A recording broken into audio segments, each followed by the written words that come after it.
मैं सिस्टर कामरान इजाज़।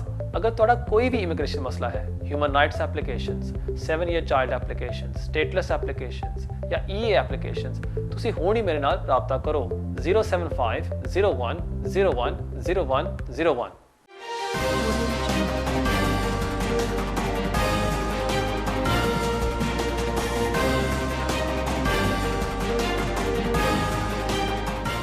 बिस्मिल्लाहिर्रहमानिर्रहीम। अस्सलाम वालेकुम नाज़रीन, मैं हूं आपका मेज़बान कामरान इजाज़।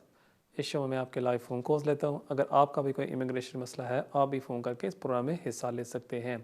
प्रोग्राम का नंबर अभी आपके स्क्रीन के ऊपर नीचे आ रहा है। उम्मीद है कि आपको ऐसी एडवाइस दी जाएगी जो आपके लिए फ़ायदेमंद साबित होगी। अगर आप अपना सवाल उर्दू या हिंदी में पूछना चाहते हैं, आप कॉल करके पूछ सकते हैं। अगर तुसी अपना सवाल पंजाबी में पूछना चाहते हो, तुसी पंजाबी में भी पूछ सकते हो। And for any of our viewers who are not comfortable in asking a question Urdu, Hindi और Punjabi, by all means feel free to call in English and endeavour to answer your question to the best of my ability। नाजरीन, course की तरफ जाने से पहले आपको थोड़ी सी update मैं देता जाऊँ। अब जैसे आपको पता था कि गवर्नमेंट ने ऐलान किया था दिसंबर में कि वो IHS को बढ़ाएंगे और डेडलाइन उन्होंने दी थी कि अक्टूबर 1 ये इंक्रीज़ हो जाएगी। लेकिन हुआ ये कि हाउस ऑफ लॉर्ड्स और पार्लियामेंट ने इसको पास कर दिया, लेकिन जो होम सेक्रेटरी है हमारी प्रीति पटेल, उसने अभी उसको साइन नहीं किया। इस वजह से जो IHS सरचार्ज है वो अक्टूबर 1 को इंक्रीज़ नहीं हुआ।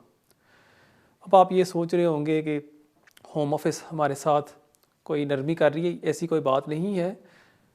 गवर्नमेंट ने ये ऐलान किया है कि अगले 15 या 20 दिनों में ये इंक्रीज़ हो जाएगा।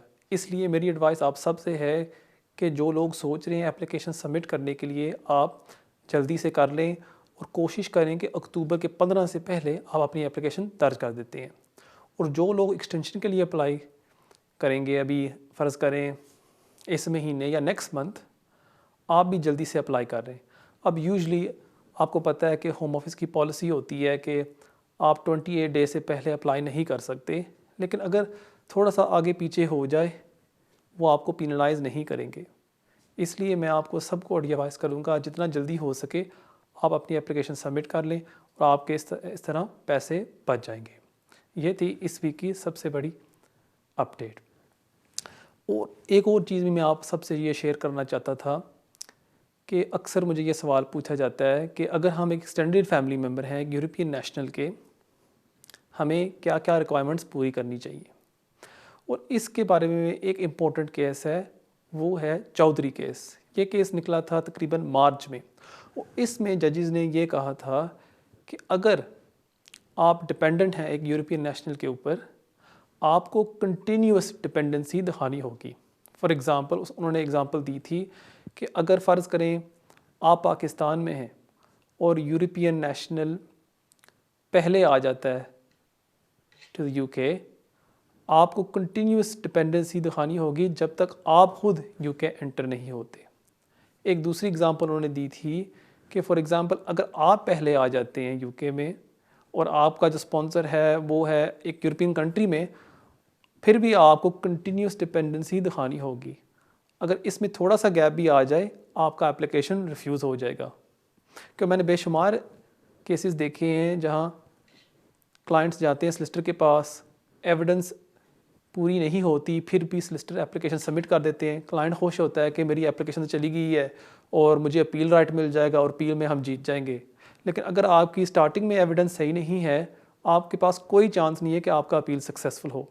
इसलिए एप्लीकेशन सबमिट करने से पहले मेक श्योर कर लें कि वहाँ कंटिन्यूस डिपेंडेंसी है अगर आप अप्लाई कर रहे हैं एज एक्सटेंडेड फैमिली मेम्बर।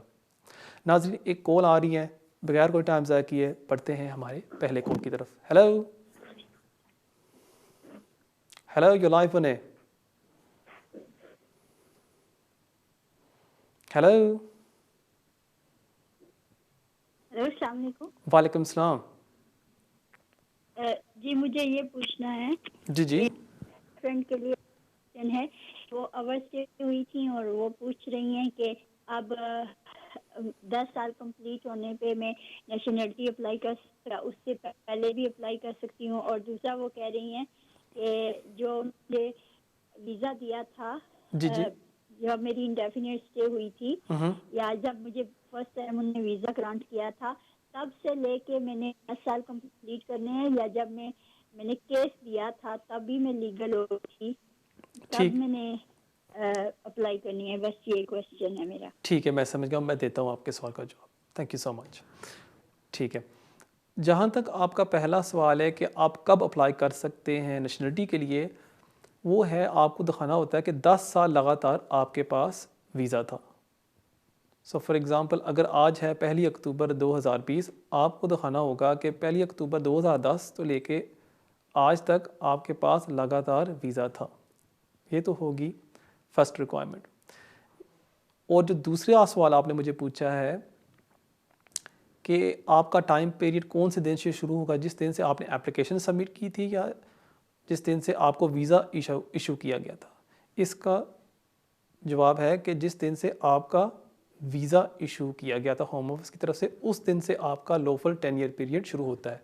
क्योंकि जिस दिन आपने एप्लीकेशन सबमिट की थी उस दिन आपके पास वीज़ा तो नहीं था ना, इसलिए पीरियड शुरू होता है जिस दिन से आपको होम ऑफिस वीज़ा इशू करती है।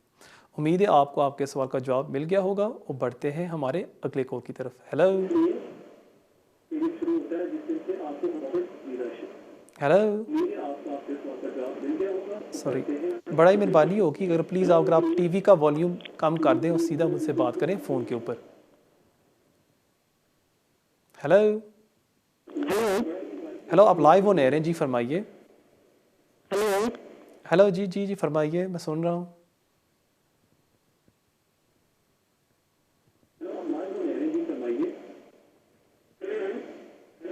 सॉरी, अगर आप प्लीज़ टीवी का वॉल्यूम थोड़ा सा कम कर दें और सीधा मुझसे बात करें फ़ोन के ऊपर। हेलो हेलो जी जी फरमाइए। अस्सलाम वालेकुम वालेकुम सलाम। जी। इमरान भाई, कामरान भाई। जी जी हेलो जी जी मैं सुन रहा हूँ जी जी फरमाइए। हेलो,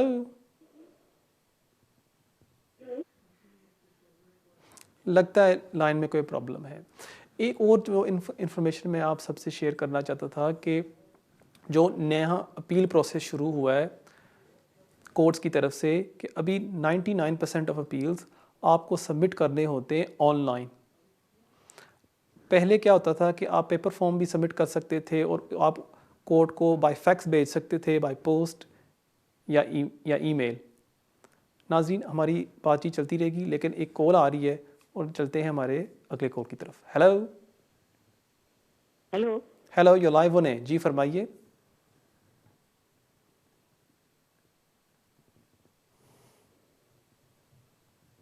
हेलो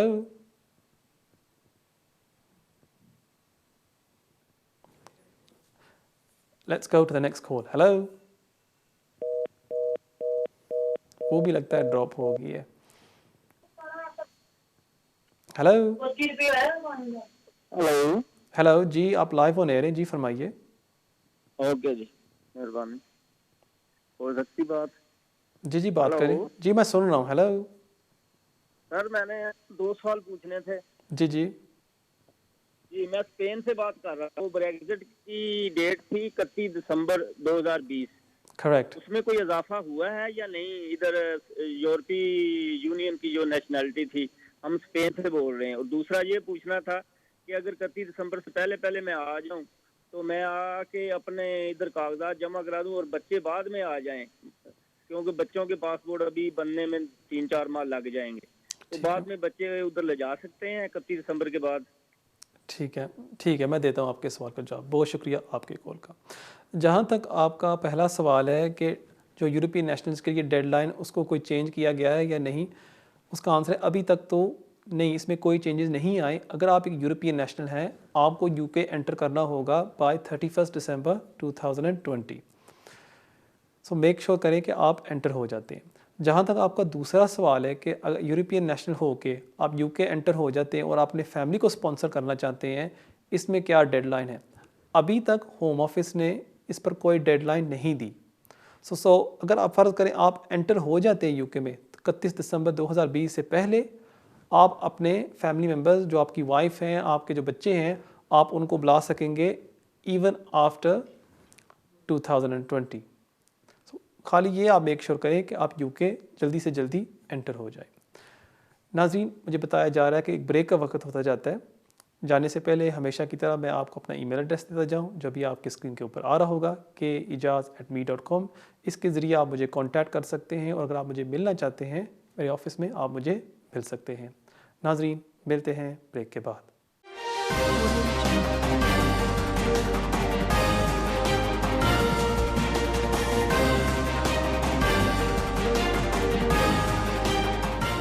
मैं सिस्टर कामरान एजाज। अगर तुहाडा कोई भी इमिग्रेशन मसला है, human rights applications, 7 year child applications, stateless applications या ईए एप्लीकेशंस, तुसी हुण ही मेरे नाल राबता करो 075 01 01 01 01।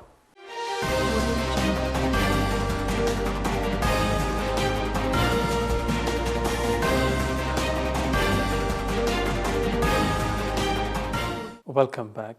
नाज़रीन, देखते हैं हमारे अगले कॉलर कौन है। Hello hello you're live on है जी, फरमाइए। जी, मेरा क्वेश्चन ये था आपसे कि ये जो नेशनलाइजेशन के लिए जो एप्लीकेशन फाइल करते हैं, उसमें रिक्वायरमेंट होती है कि आइला के 1 साल बाद एप्लीकेशन सबमिट कर सकते हैं। उसको 28 डेज पहले कर सकते हैं एक्सटेंशन, या आईएलआर के लिए अप्लाई करते हैं नेशनलाइजेशन के केस में। और दूसरा क्वेश्चन ये है कि अगर हमें ये अभी कोविड के चक्कर में जो सारी जो काउंसिल्स हैं वो सेरेमनीज अरेंज नहीं कर रही है, तो हम किसी स्पेसिफिक अदर काउंसिल में भी हम रिक्वेस्ट कर सकते हैं कि हमें वहाँ पे सेरेमनी अरेंज कर सकें। तो ये 2 क्वेश्चन हैं आपसे। ठीक है, मैं समझ गया। बहुत शुक्रिया आपके कॉल का। जहाँ तक आपका पहला सवाल था कि अगर आप 28 डेज़ पहले अप्लाई कर सकते हैं आईएलआर मिलने से पहले, अगर आप देखें द नेशनलिटी एक्ट या जो गाइडेंस है, उसमें कोई ऐसा रूल नहीं है कि आप 28 डेज़ पहले अप्लाई कर सकते हैं, क्योंकि होम ऑफिस की नेशनलिटी फ़ीस होती है तकरीबन £1330, और आप उनको कोई ऐसा मौका ना दें कि वो आपकी एप्लीकेशन को रिफ्यूज़ कर दें। मैं आपको यही एडवाइस करूँगा कि जब आपका साल पूरा हो जाए फिर ही आप अप्लाई करें। जहाँ तक आपका दूसरा सवाल था कि अगर आप सेरेमनी कोई और काउंसिल में अटेंड कर सकते हैं, जी हाँ, आप बिल्कुल कर सकते हैं।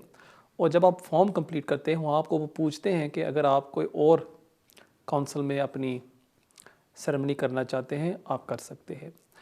अगर ये होता है कि आपको नेशनलिटी वो ग्रांट कर देते हैं और आपकी वो सेरेमनी इन्विटेशन आपको पास नहीं आती, अगर आप नेशनलिटी टीम को ईमेल कर दें, वहाँ भी आप उनको फिर नोटिफाई कर सकते हैं कि प्लीज़ मुझे कोई और काउंसिल की इन्विटेशन दी जाए, और वो आपके लिए अरेंज कर सकते हैं।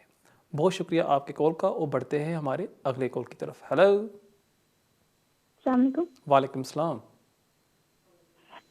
जी, मुझे ये पूछना है कि B1 का कोर्स किया हुआ है, और जो नेशनलिटी अप्लाई करनी है तो फर्स्ट टाइम वो यूज़ होगा, लेकिन वो उसको ख़त्म होने में, क्योंकि वो 2 साल के लिए वैलिड होता है, तो ख़त्म होने में जस्ट 1 मंथ रह जा, तो क्या उसके साथ अप्लाई कर सकते हैं या नया कोर्स करना पड़ेगा? आपके पास अभी इंडेफिनिट है या नहीं? इंडेफिनिट जस्ट 1 मंथ लेफ्ट रह जाएगा उसको, उसकी डेट ख़त्म होने को, तो वो पहली दफ़ा उन्होंने यूज़ करना है, इससे पहले स्टे में वो नहीं हुआ था। तो ठीक है, मैं समझ गया। 1 महीना रह जाता है तो अप्लाई कर सकते हैं, उसको यूज़ कर सकते हैं कि नहीं? ठीक है, मैं समझ गया। बहुत शुक्रिया आपके कॉल का। जी हाँ, कि अगर आप अप्लाई कर रहे हैं, फ़र्ज़ करें आप आज अप्लाई करना चाहती हैं या नेक्स्ट वीक भी, और उसमें एक्सपायरी में 2-3 हफ़्ते रहते हैं, सो लॉन्ग एज़ वो वैलिड है, वो मुनासिब होगा, आप उसको ना लगा सकती हैं। दूसरी चीज़ भी मैं आप सबसे ये शेयर करना चाहता था कि अगर फ़र्ज़ करें आपने B1 पास किया था ILR एप्लीकेशन के लिए, और वो बाद में एक्सपायर हो जाता है, और फिर आप नेशनलिटी के लिए अप्लाई करना चाहते हैं, अगर आपने उसको इस्तेमाल किया था ILR एप्लीकेशन में, चाहे वो एक्सपायर हो गया, आप फिर भी उसको साथ लगा सकते हैं नेशनलिटी एप्लीकेशन में, और वो वैलिड होगा। ये भी ज़हन में ख्याल रखिएगा। बहुत शुक्रिया आपके कॉल का, और बढ़ते हैं हमारे अगले कॉल की तरफ। Hello hello, you're live on है। मैं मोहम्मद मुश्ताक नाम है मेरा। जी जी। तो साइलम केस है मेरा, अभी मैं इधर 10-12 साल हो गए मेरे। ठीक है, कोई मैंने वकील से बातचीत की है, वो स्पाउस वीजे पे इधर आया था, वो मेरा खत्म हो गया स्पाउस वीजा। तो अभी मैं 2 साल से साइलम सीकर हूँ। जी जी,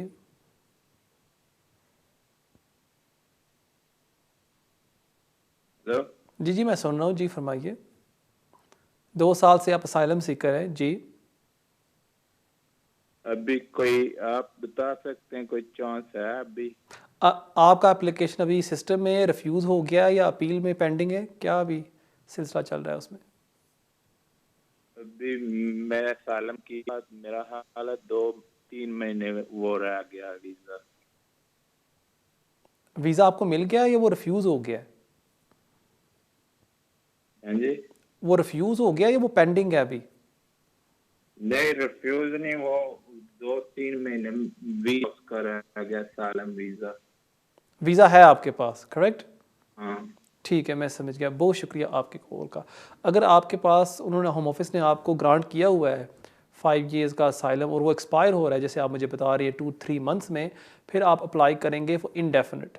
उसकी कोई होम ऑफिस फ़ीस नहीं होती और 5 साल बाद आपको वो इंडेफिनिट ग्रांट कर देते हैं और उसके 1 साल बाद आप अप्लाई करेंगे नेशनलिटी के लिए। बहुत शुक्रिया आपके कॉल का और बढ़ते हैं हमारे अगले कॉल की तरफ। हेलो हेलो, यू लाइव होने, जी फरमाइए। हेलो हेलो, यू लाइव होने, जी फरमाइए। हेलो हेलो, जी जी फरमाइए, मैं सुन रहा हूँ। हेलो, अस्सलाम वालेकुम। वालेकुम सलाम। ब्रदर, मैंने तो काम क्लियर हो गया, तो मेरा रेजिडेंट कार्ड है, तो इंडेफिनिट स्टे है, तो इसमें मैं एनी कंट्रीज में जा सकती हूँ या नहीं? सॉरी, दोबारा दोहराइएगा कि मुझे आवाज़ नहीं आ रही थी, सॉरी जी। मैं ना पाकिस्तान से आई हूँ, तो मेरा 12 ईयर इंग्लैंड में हो गए हैं, जी जी, तो मेरे पास इंडेफिनिट स्टे है और रेजिडेंट कार्ड है। मैं इसमें एनी कंट्रीज में जा सकती हूँ, जैसे यूएसए, कनाडा वगैरह इस तरह? ठीक है, मैं समझ गया। बहुत शुक्रिया आपके कॉल का। अगर आप जानना चाहती हैं यूएसए, कनाडा या फ़र्ज़ करें आप फ्रांस जाना चाहती हैं, आपको वीज़ा अप्लाई करना पड़ेगा। फॉर एग्ज़ाम्पल, अगर आप यूएस जाना चाहती हैं, आपको यूएस वीज़े के लिए अप्लाई करना पड़ेगा। अगर आप फ्रांस जाना चाहती हैं, आपको शेंगन वीज़े के लिए अप्लाई करना पड़ेगा। बहुत शुक्रिया आपके कॉल का और बढ़ते हैं हमारे अगले कॉल की तरफ। हेलो, हेलो, अस्सलाम वालेकुम। वालेकुम सलाम। जी, आपसे एक एडवाइस लेनी थी स्पाउस वीज़ा के एप्लीकेशन के सिलसिले में। जी जी, पूछे।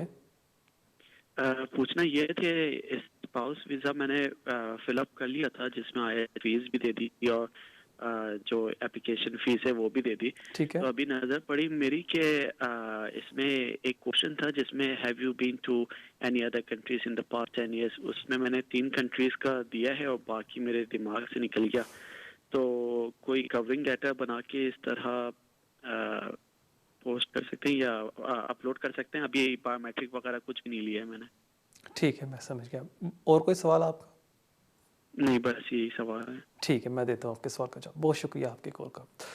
जी, जैसे आपने मुझे बताया कि आपने फॉर्म कंप्लीट कर दिया, उसको सबमिट कर दिया है, लेकिन आपने 1-2 जो कंट्री आपने विज़िट की हैं, आपने उनको वहाँ लिखा नहीं है। बेस्ट चीज़ यही होगी कि जब आप अपने बायोमेट्रिक्स के जाएंगे, बायोमेट्रिक सेंटर में, और अपने डॉक्यूमेंट साथ ले जाएं, वहाँ एक कवर लेटर ले जाएं और उसमें आप एक्सप्लेन कर दें कि फ़लाँ तरीक़ों में एंटर हुआ था, ये मुझे वीज़ा मिला था, आज मैं अप्लाई कर रहा हूँ एक्सटेंशन के लिए।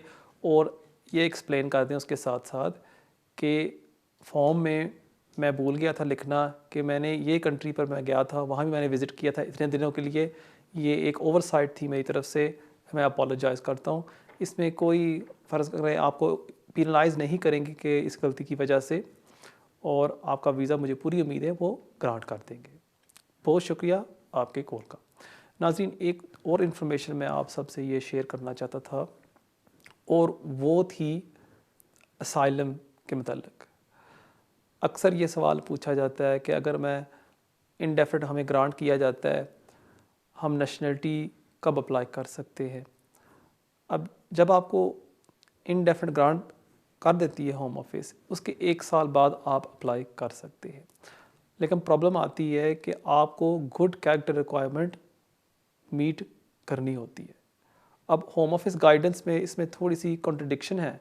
एक तरफ उन्होंने लिखा हुआ है कि ये जो गुड कैरेक्टर रिक्वायरमेंट है कि आपके पास 10 साल लगातार वीज़ा होना चाहिए, ये सब एप्लीकेंट्स के लिए है। लेकिन अगर आप आगे जाते हैं उस गाइडेंस में, वहाँ लिखा हुआ है कि ये गाइडेंस अप्लाई नहीं होती असाइलम सीकर्स के ऊपर,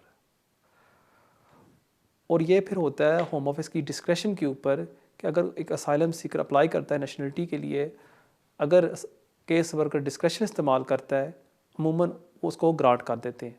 90% ऑफ द टाइम जब कोई असाइलम सीकर अप्लाई करता है नेशनलिटी के लिए, उसका एप्लीकेशन सक्सेसफुल होता है। लेकिन कभी कभी मैंने देखे हैं केसेस कि जहां असाइलम सीकर्स ने अप्लाई किया नेशनलिटी के लिए और उन्होंने रिफ्यूज़ कर दिया होम ऑफिस ने, और वजह ये दी है कि आपके पास 10 साल लगातार वीज़ा नहीं था।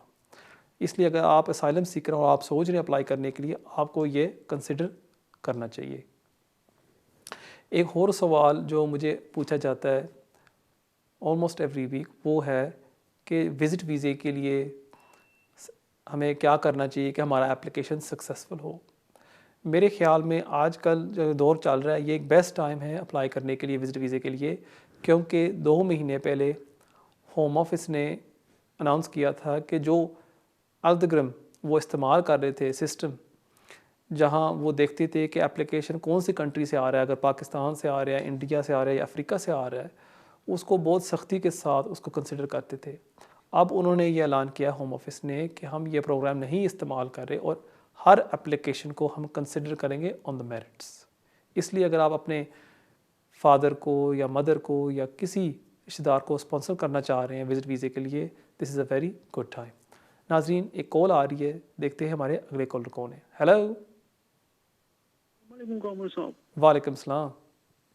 मैंने पूछा ये जो डिस्कशन लीव वाला होता है 7 ईयर बेस पे, जी जी, तो क्या उनमें ये अभी कोई करता है NHS में, तो उसको क्या ये फीस माफ होती है एक्सचेंज कराने के टाइम? आपके पास 2.5 साल का वीज़ा है? बेटी काम करते NHS में, जी जी, अप्रेंटिसशिप करे और उधर काम करते, दूसरा भी केयर का काम करता है, जी उसमें जी, क्या है इनको है अभी नहीं वीजा एक्सटेंड करने का टाइम उसका फी देना पड़ेगा, आ जाए चाहे नहीं हो? आपको 2.5 साल का वीज़ा मिला हुआ है? बेटी को किसको वीज़ा मिला हुआ हाँ, है? 2.5 साल का 2.5 साल का वीज़ा मिला 10 हुआ ईयर रूट पे। है, 10 ईयर रूट पर आपको मिला हुआ है, ठीक है। और आपका सवाल ये है कि अगर आपको IHS सरचार्ज भरना पड़ेगा या नहीं, करेक्ट? ठीक है, मैं समझ गया। बहुत शुक्रिया आपके कॉल का। जी हाँ, अगर आपको होम ऑफिस ने डिस्क्रिशनरी लीव पर 2.5 साल का वीज़ा दिया हुआ है ऑन द 10 ईयर रूट, आपको IHS सरचार्ज भरना पड़ेगा, जो अभी बाय एंड ऑफ अक्टूबर वो हो जाएगा 2.5 साल वीज़े के लिए तकरीबन 1560 पाउंड। अगर आप अफोर्ड नहीं कर सकते, बेस्ट चीज़ ये होगी कि अगर आप एक फ़ी वेवर सबमिट कर दें, जहां आप एक्सप्लेन करते हैं होम ऑफिस को कि हमारे पास पैसे नहीं हैं क्योंकि हम डेस्टिट्यूट हैं। अब डेस्टिट्यूट का डेफिनेशन ये होता है कि आपके पास या तो रिहाइश नहीं है या आप अपने जो हर दिन के अखराजात हैं वो पूरे नहीं कर सकते। इसके लिए आपको अपने 6 मंथ्स बैंक स्टेटमेंट साथ लगानी होंगी, और जो आपके जो सारे फाइनेंशियल सर्कमस्टांसिस हैं वो आपको होम ऑफिस को एक्सप्लेन करने होते हैं। और अगर होम ऑफिस समझती है कि चाहे आप काम कर रहे हैं, आपके बच्चे साथ काम कर रहे हैं, लेकिन आपके पास पैसे नहीं हैं, फिर होम ऑफिस आपको वेवर ग्रांट कर देगी और आपको होम ऑफिस की फ़ीस फिर भरनी नहीं होती, और उसके साथ साथ आपको फिर IHS फ़ीस भी वो एग्जेम्प्ट कर देते हैं। क्लाइंट्स समझते हैं कि अगर हम काम कर रहे हैं फिर हमें वेवर नहीं मिल सकता। नहीं, ये नहीं है। अगर आप काम कर भी रहे हैं और अगर आप साबित कर सकते हैं कि अगर आप होम ऑफिस की फ़ीस दे देंगे और उसके देने से आपके पास कोई पैसे नहीं रहेंगे और आप डेस्टिट्यूट हो जाएंगे, आप अपने परिवार को सपोर्ट नहीं कर सकेंगे, फिर आप भी फ़ी वेवर के हकदार हो सकते हैं। इसलिए बेस्ट चीज़ यही होगी कि अगर आप अपनी फ़र्स्ट टाइम एप्लीकेशन सबमिट कर रहे हैं या कोई एक्सटेंशन के लिए अप्लाई कर रहे हैं, अपने सॉलिसिटर को पहले मिल लें और वो आपको एडवाइस कर सकेगा कि आपको वेवर के लिए अप्लाई करना चाहिए या नहीं। That is a very important information जो मैं आपके साथ शेयर करना चाहता था। दूसरी जो इन्फॉर्मेशन मैं आप सबसे शेयर करना चाहता था वो थी PBS एप्लीकेशंस के बारे में। शेयर करने से पहले एक कॉल आ रही है। बढ़ते हैं हमारे नेक्स्ट कॉल की तरफ। Hello hello. हेलो, अस्सलाम वालेकुम। वालेकुम सलाम। सर, वो लाइन ड्रॉप हो गई थी, मुझे यही पूछना था कि 10 इयर्स जो हिस्ट्री थी उसमें मैं कोई कवर लेटर बना के सबमिट कर सकता हूँ? ठीक है, मैं समझ गया। बहुत शुक्रिया आपके कॉल का। जी हाँ, जैसे मैंने पहले भी जवाब दिया है कि बेस्ट चीज़ यही होगी कि आप एक कवर लेटर बना लें, वहाँ अपनी फैक्चुअल हिस्ट्री भी लिख दें और उसके साथ साथ ये भी एक्सप्लेन कर दें कि आपने गलती के साथ एक जो हॉलिडे थी या एक विज़िट थी कोई भी कंट्री में, आपने उसको ओमिट कर दिया है और आप उसकी डेट्स कवर लेटर में लिख दें, ये दुरुस्त होगा। और अगर आप बायोमेट्रिक अपॉइंटमेंट में आप डॉक्यूमेंट्स वहाँ जमा करा सकते हैं, लेकिन अगर आपने document uploading service at the service centre की फ़ीस नहीं दी, आप बिफोर द अपॉइंटमेंट आप ऑनलाइन उन डॉक्यूमेंट्स को उसके साथ साथ कवर लेटर को आप अपलोड कर सकते हैं और ये दुरुस्त होगा और होम ऑफिस आपको पीनलाइज नहीं करेगी। नाज़रीन, मुझे बताया जा रहा है कि एक ब्रेक का वक्त हो जाता है। अगेन हमेशा की तरह मैं आपको अपना ईमेल एड्रेस देता जाऊँ जो भी आपकी स्क्रीन के ऊपर आ रहा होगा kejaz@me.com। इसके ज़रिए आप मुझे कॉन्टैक्ट करना चाहते हैं, आप मुझे कॉन्टैक्ट कर सकते हैं और अगर आप मुझे मिलना चाहते हैं इन दी ऑफिस प्राइवेटली, आप मुझे मिल सकते हैं। हमेशा की तरह मैं आप सबसे दरख्वास्त करता हूँ कि अगर आप मुझे सोशल मीडिया के ऊपर फॉलो करें, आई बी वेरी ग्रेटफुल। नाज़रीन, मिलते हैं ब्रेक के बाद।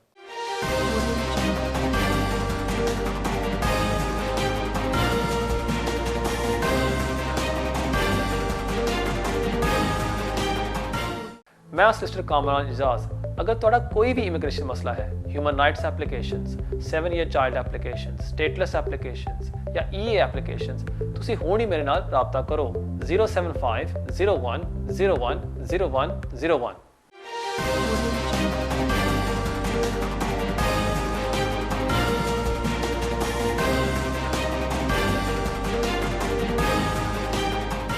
नाजरीन, वेलकम बैक। बगैर कोई टाइम ज़ाया किए बढ़ते हैं हमारे अगले कॉल की तरफ। Hello hello hello, you're live on है। जी फरमाइए। या hi Ali sir, can you hear me? जी, मैं सुन रहा हूँ। जी फरमाइए। ओके, अच्छा सर, नमस्कार। मेरे को पूछना था, मैं ICT Tier 2 में आया था इस कंट्री में ठीक है। 2013 में, राइट? इट्स ऑलमोस्ट मार्च में 2013। और अभी मेरे को 9 ईयर वाला वीजा में था जो कि 21 मार्च तक खत्म हो रहा है।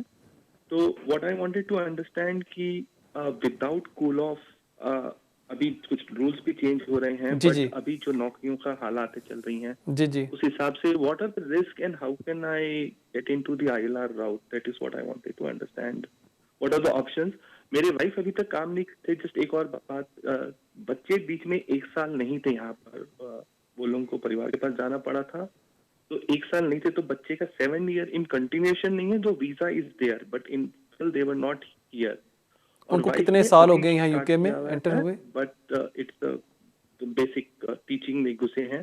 तो what are the options do I have at the end of my current tenure? ठीक है, माय क्वेश्चन थी, बच्चों को कितने साल हो गए यहाँ यूके में रहते हुए कंटिन्यूअस?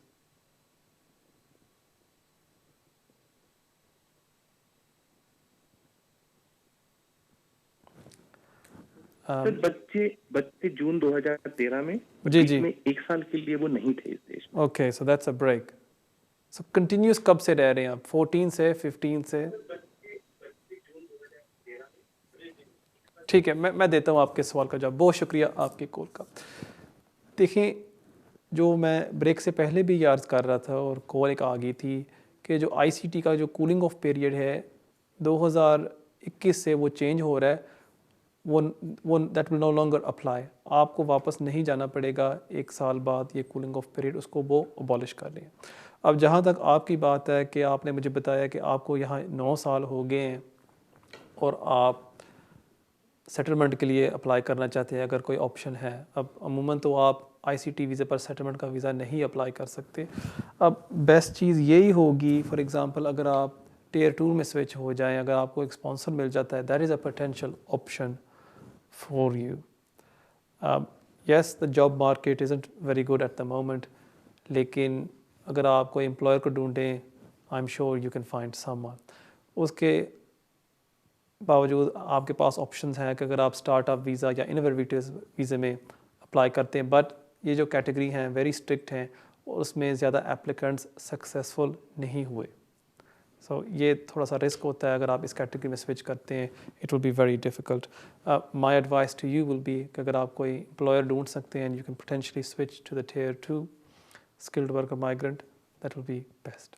बहुत शुक्रिया आपके कॉल का, और बढ़ते हैं हमारे अगले कॉल की तरफ। Hello hello, you live on है जी, फरमाइए। Thank you very much sir. मैंने ये आपसे पूछना था, जैसे मेरे पेरेंट्स ने ना इंडिया से आना है, उनको हेल्थ वो सर्टिफिकेट चाहिए कुछ, या कोरोना का टेस्ट चाहिए, वो उसके लिए मैंने पूछना था। जी, कौन से वीज़े के लिए अप्लाई कर रहे हैं पेरेंट्स आपके? क्या सॉरी? कौन से वीज़े के लिए आपके पेरेंट्स अप्लाई कर रहे हैं? अप्लाई तो ना परमानेंट के लिए आना है, उन्होंने सिर्फ जो पूछना था कि वो जो फ्लाइट जो चल रही है तो वहाँ पे कोई, यहाँ पे जब इमिग्रेट होगी यहाँ पे जू में, तो वहाँ पे उन्होंने कोई सर्टिफिकेट वगैरह चेक करने हैं कि हाँ उनके पास कोविड वो टेस्ट करवाया उन्होंने इंडिया से, या फिर कोई हेल्थ इशू के लिए वो पूछना था। ठीक है, और इंडेफिनिट के लिए अप्लाई कर रहे हैं? सॉरी लाइन थोड़ी सी ख़राब थी। इंडेफिनिट के लिए अप्लाई कर रहे हैं?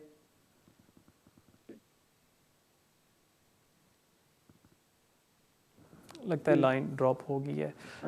हेलो, इंडेफिनिट के लिए अप्लाई कर रहे हैं या किसके लिए अप्लाई कर रहे हैं? हाँ, इनडेफिनेट के लिए उनके अप्लाई किए हुए, सिर्फ उनका वीजा उन्होंने आना है, अभी आना, इंडिया से उन्होंने आना है। जी जी, वीजा ग्रांट हो गया अभी उनका? वीजा ग्रांट हो गया? ठीक है, मैं समझ गया, बहुत शुक्रिया आपके कॉल का। अगर उनका वीज़ा ग्रांट हो गया है, खाली उनको अगर ट्रैवलिंग रिस्ट्रिक्शंस आजकल चल रही है वो है कि उनके पास कोविड सर्टिफिकेट होना चाहिए यूके एंटर होने से पहले, अगर वो ले लें वो दुरुस्त होगा और वो यूके एंटर कर सकेंगे। बहुत शुक्रिया आपके कॉल का, और बढ़ते हैं हमारे अगले कॉल की तरफ। Hello hello hello, you live on है जी, फरमाइए। हेलो हेलो जी जी, अगर ਤੁਸੀਂ ਟੀਵੀ ਦਾ ਵੋਲੀਅਮ ਥੋੜਾ सा ਘੱਟ ਕਰ ਦਿਓ ਪਲੀਜ਼। जी जी, ਵਧੀਆ। कमरान साहब, मैंने आपसे 3 क्वेश्चन पूछने हैं। जी जी, पूछें। जी,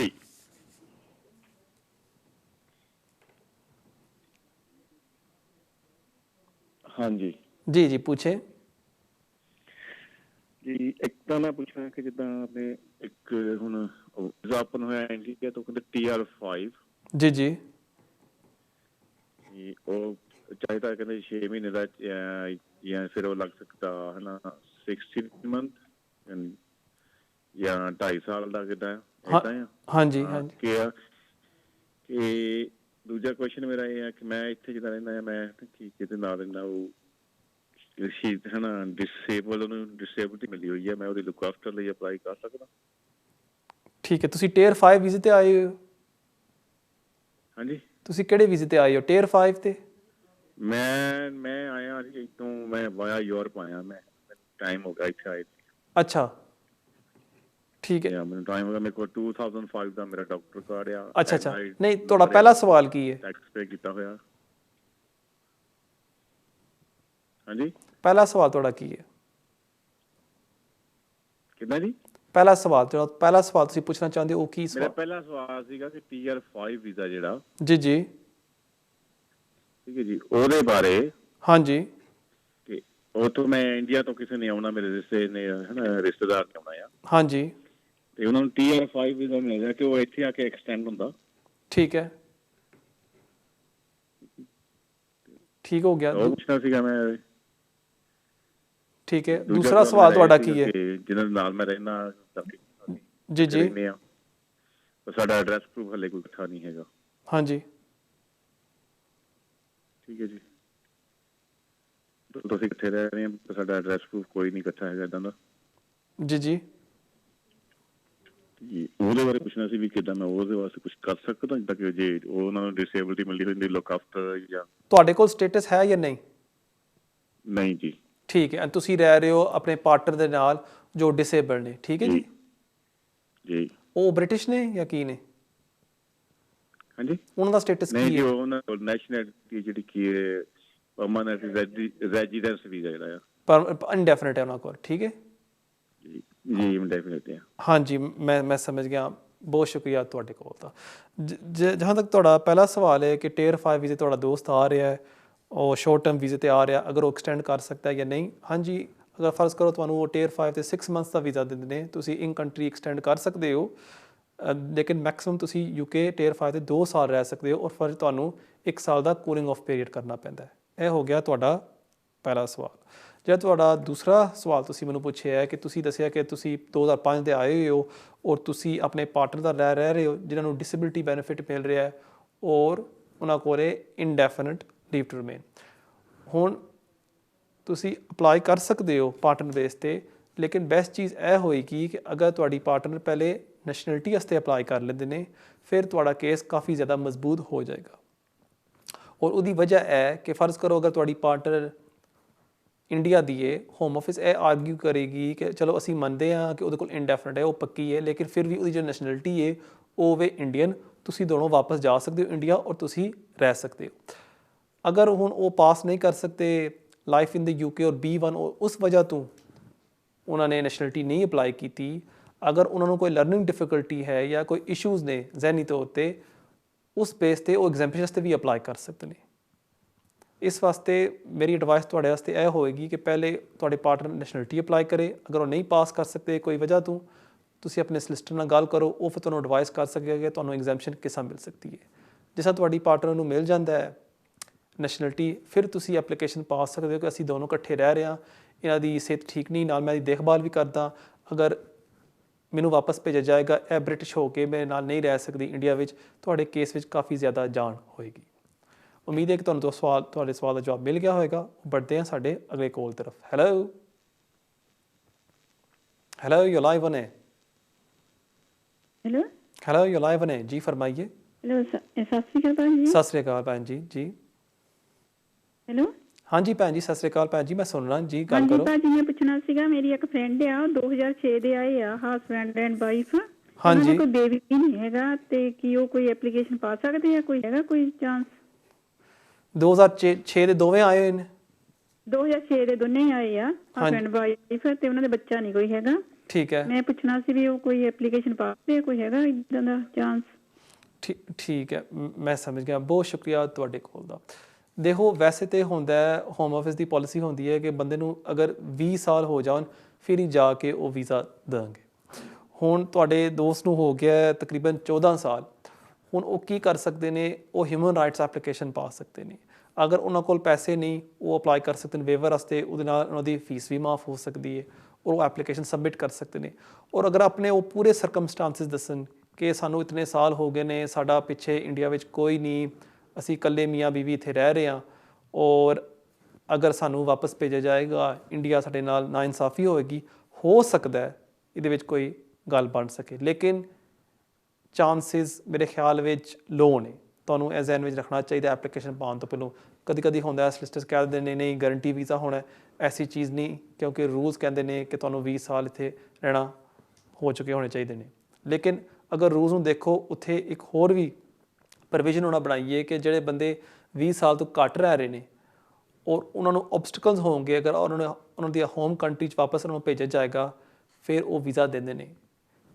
ਮੈਂ ਇਹ ਨਹੀਂ ਕਹਿੰਦਾ ਕਿ ਜਿਹੜਾ ਬੰਦਾ ਇੱਥੇ 8 ਸਾਲ ਹੋ ਗਿਆ ਉਹ ਫੌਰੀ ਤੌਰ 'ਤੇ ਅਪਲਾਈ ਕਰੇ ਉਹਨੂੰ ਵੀਜ਼ਾ ਮਿਲ ਜਾਏਗਾ, ਨਹੀਂ, ਲੇਕਿਨ ਕਦੀ ਕਦੀ ਕੋਈ ਕੇਸਿਸ ਵਿੱਚ ਹੋਮ ਆਫਿਸ ਡਿਸਕ੍ਰੈਸ਼ਨ ਇਸਤੇਮਾਲ ਕਰਦੀ ਹੈ ਔਰ ਲੋਕਾਂ ਨੂੰ ਵੀਜ਼ਾ ਦਿੰਦੀ ਹੈ।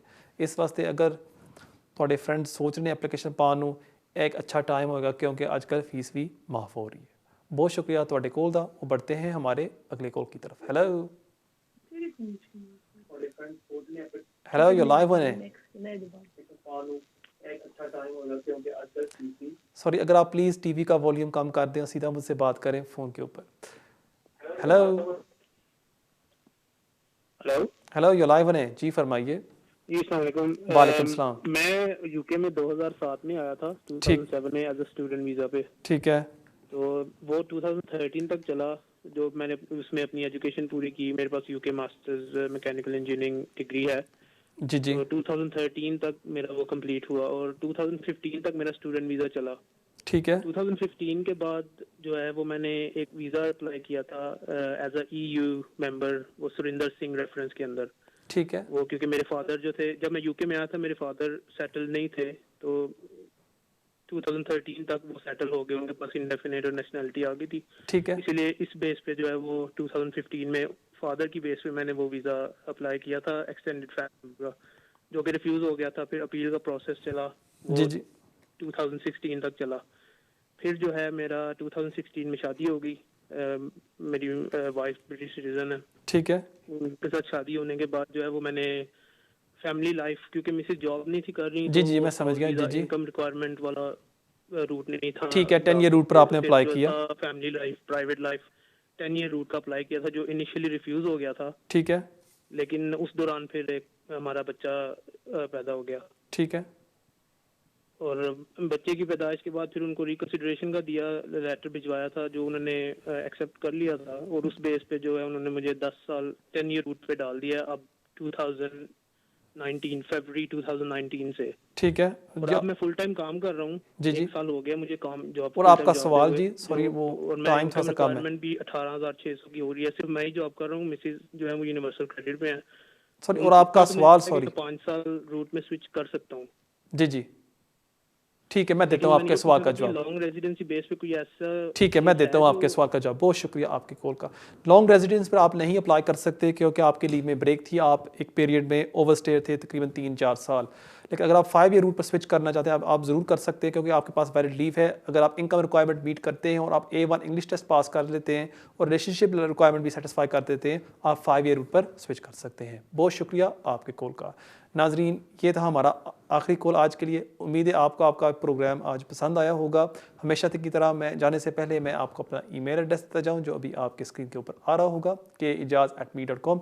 इसके ज़रिए आप मुझे कॉन्टैक्ट कर सकते हैं। और हमेशा की तरह मैं आप सब से दरख्वास्त करता हूँ कि अगर आपको ये प्रोग्राम आज पसंद आया है, प्लीज़ अगर आप सोशल मीडिया पर फेसबुक पर जाएं और यूट्यूब के ऊपर वहाँ डालें कामरान एजाज, वहाँ भी आप मुझे फॉलो कर सकते हैं और वहाँ भी मैं मज़ीद अपडेट्स देता रहता हूँ। नाज़रीन, मुझे इजाज़त दें। इंशाअल्लाह ताला हमारी मुलाकात होगी अगले हफ्ते इसी टाइम 6 से लेकर 7 बजे तक, सिर्फ वीनस टीवी पर। अस्सलाम वालेकुम।